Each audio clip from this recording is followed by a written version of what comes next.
All right, so we just heard from Senator Lindsey Graham, who is a senior and pivotal Republican in almost all the controversial issues at the time.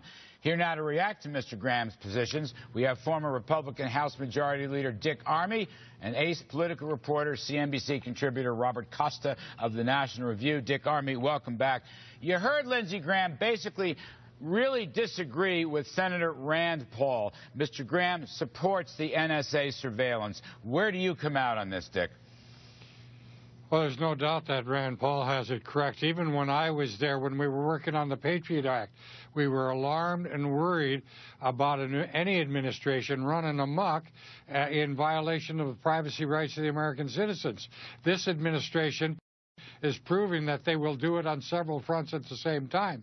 And it's time we make a stand for our freedom and our privacy and our liberty against the idea that there is no right of the American citizen that can't be violated by a government if they just holler national security. I don't trust these guys in Washington. It's a bad gang up there, and I certainly don't think they should be allowed to get away with what they're doing. Just one follow-up on this particular point, because I asked Senator Graham basically what you've just said, and you know his response, and you've heard this before, Dick. His response is, look, you can't look at the content of the emails. You can't hear the content of any of the cell phone calls and so forth unless the federal court, FISA, issues a warrant. And that's your safeguard. Do you not accept that? No, I don't accept that because, quite frankly, they're now issuing warrants that covers hundreds of thousands of people at the same time.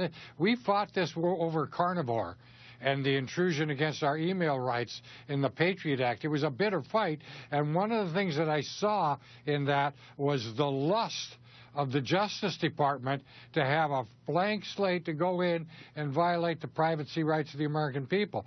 I think you have to be very, very careful here, err on the side of personal liberty, personal privacy, and the Constitution, not a panic over our national security needs. Robert Costa, obviously this is dividing the Republican Party significantly in some sense. Rand Paul, Ted Cruz, there are going to be a lot of others. But I guess, Robert, my question to you is, will anything change? Will there be any legislation that will change, I'm just going to call it the FISA Act?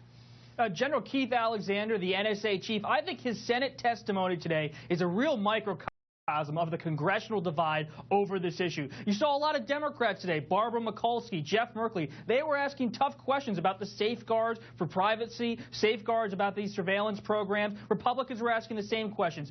A lot of Republicans and Democrats both believe that these programs do thwart terrorist attacks, so there's not an overthrow of the NSA, but there is a real concern. I think this is going to lead to some more legislation to try to protect those taxpayers who are paying for the NSA and are worried about their own privacy. All right, so more legislation is possible. Will Clapper have to resign, Bob?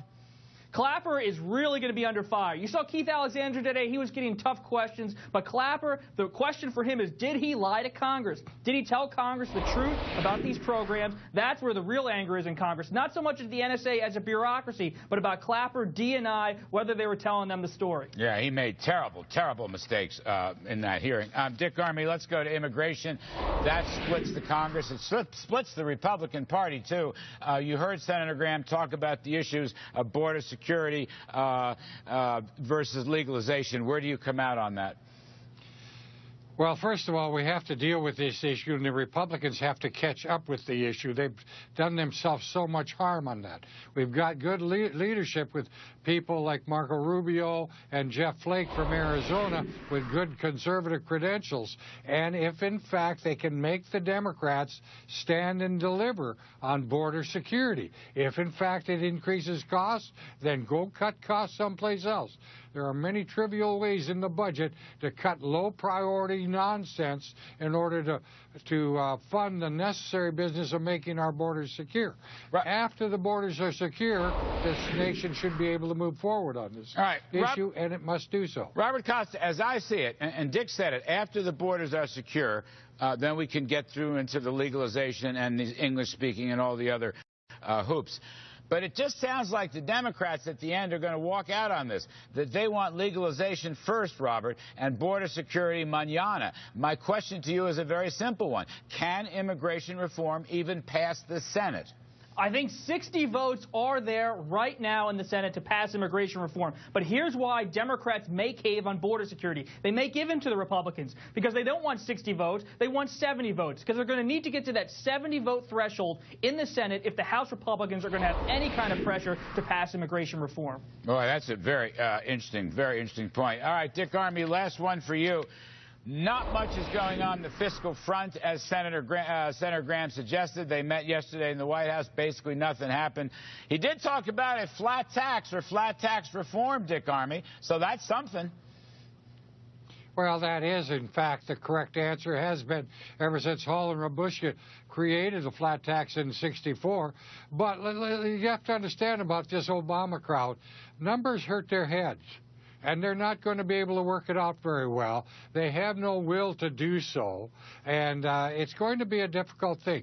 It isn't like the days when we could work with President Clinton. He understood the budget. He had a real interest in getting to a place of resolution. He's so far beyond what President Obama is even capable of that I just don't have much optimism for this administration. I look at the White House, I look at the administration, I ask myself, is there anybody who understands the budget whatsoever? Used to be Panetta. They sent him over to defense. That was the interdisciplinary approach. Get anybody out of the White House who might understand the budget. They've accomplished that. I got to get out. Thank you very much. We appreciate it, gentlemen. Dick Armey, former House Majority Leader, and Bob Costa. We appreciate it. Now, check out this dramatic